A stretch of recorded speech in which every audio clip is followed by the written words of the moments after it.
Aujourd'hui on va parler de DeadTube, mais pas seulement.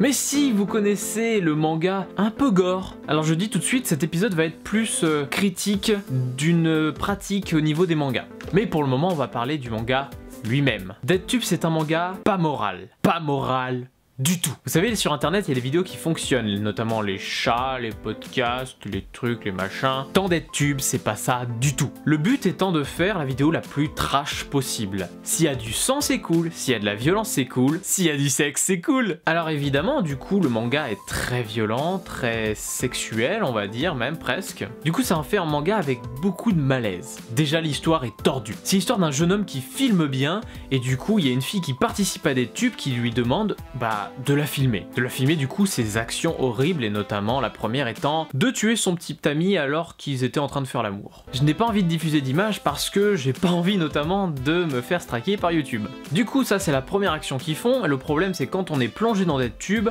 on doit continuer. Vous allez me dire mais ces crimes ils doivent être élucidés quand même parce qu'il y a des gens qui meurent. Justement l'organisation DeadTube paye la police pour que toutes ces vidéos qui fonctionnent, eh bien on ne fasse pas d'enquête dessus. Très moral. Ils vont devoir du coup continuer cette aventure à faire d'autres vidéos pour DeadTube parce que les vidéos pour DeadTube, si on est le premier, on va dire, des vidéos DeadTube, eh bien on gagne masse thunes. C'est de l'ordre de plusieurs millions de yens, à savoir parfois des centaines de milliers d'euros. L'histoire est plutôt plate au début avec pas grand chose et au fur et à mesure qu'avance le manga, là il y a 6 tomes qui sont sortis actuellement au moment où j'en parle, ça s'améliore. C'est pas le best manga, je vais vous le conseiller un petit peu mais pas trop, parce que ça reste un manga dégueulasse. Je me souviens de mes premières fois où j'ai lu le manga, j'étais pas très à l'aise. Alors du coup, de quoi d'autre je voulais parler? De cette mention inutile. Pour public averti. Fous-toi de ma gueule. Pour ma part, je trouve que le public averti est parfois bien mis.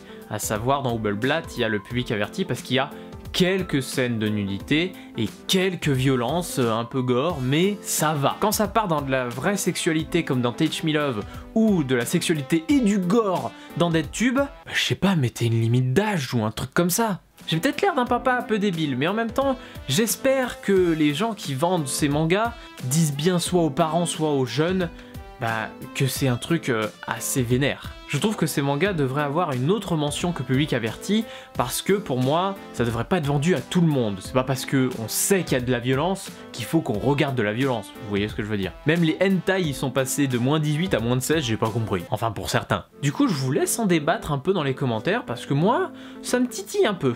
Du coup, DeadTube, je vous le conseille un peu. Ne vous attendez pas au meilleur manga du monde, mais il a un super point, il est bien dessiné. Du coup, je vous laisse mettre un petit pouce bleu si vous avez aimé cette vidéo, partagez cette vidéo pour faire découvrir DeadTube et parler un peu de ce public averti, et je vous laisse vous abonner à la chaîne pour ne pas rater mes autres vidéos. Du coup, je vous dis à la prochaine pour une nouvelle vidéo, on parlera d'autre chose.